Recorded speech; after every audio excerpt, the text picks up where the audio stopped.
இன்னைக்கு உப்பு துண்டம் குழம்பு எப்படி பண்றதுன்னு பார்க்க போறோம். அதுக்கு நான் இன்னைக்கு உப்பு துண்டம் கழுவிட்டு மஞ்சள் பொடியும் உப்பும் போட்டு கிளீன் பண்ணி எடுத்து வச்சிருக்கேன். மசாலா அரைக்கிறதுக்காக அரைமுறை தேங்காய் துருவல், 1 ஸ்பூன் நல்ல மிளகு, 1 ஸ்பூன் கொத்தமல்லி, காரத்துக்கு ஏற்ற மாதிரி வரமிளகா, கொஞ்சமா மஞ்சள் பொடி, கருவேப்பிலை, 2 சின்ன வெங்காயம், குழம்புல போடுறதுக்காக 2 கத்திரிக்காய், 5-6 துண்டு முருங்கைக்காய், 4 பச்சை மிளகாய் கட் பண்ணி தண்ணியில போட்டு எடுத்து வச்சிருக்கேன். குழம்புக்கு தேவையான அளவு புளி தண்ணியில ஊற வச்சிருக்கேன். நம்ம இப்ப எப்படி பண்றதுன்னு பார்க்கலாம்.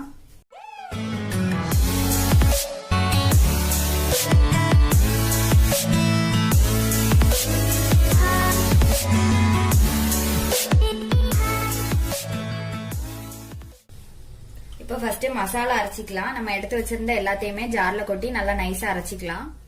இப்போ ஜார்ல கொட்டியாச்சு. மஞ்சள் பொடி போட்டுக்கலாம், தண்ணி அரைச்சிக்கலாம். இப்போ மண்சட்டி வச்சிருக்கேன். இதுல அரைச்சிட்டு வந்ததை விட்டுக்கலாம்.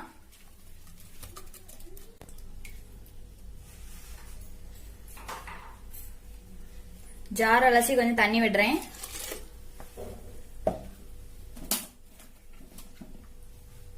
காயெல்லாம் போட்டுக்கலாம்.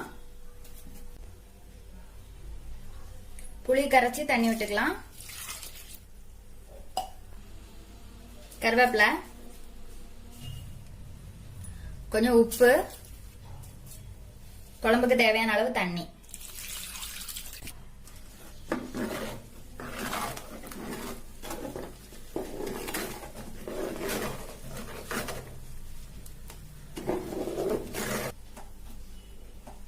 அடுப்பு பத்த வச்சுக்கலாம்.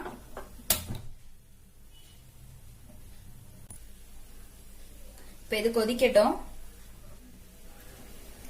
நல்லா கொதிக்குது. இப்ப உப்பு துண்டை போட்டுக்கலாம்.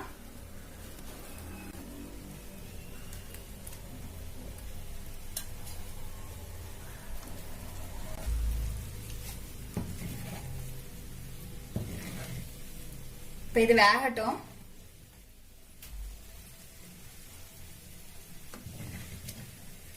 கத்திரிக்காய், முருங்கைக்காய், உப்பு துண்டம் எல்லாமே வெந்தாச்சு.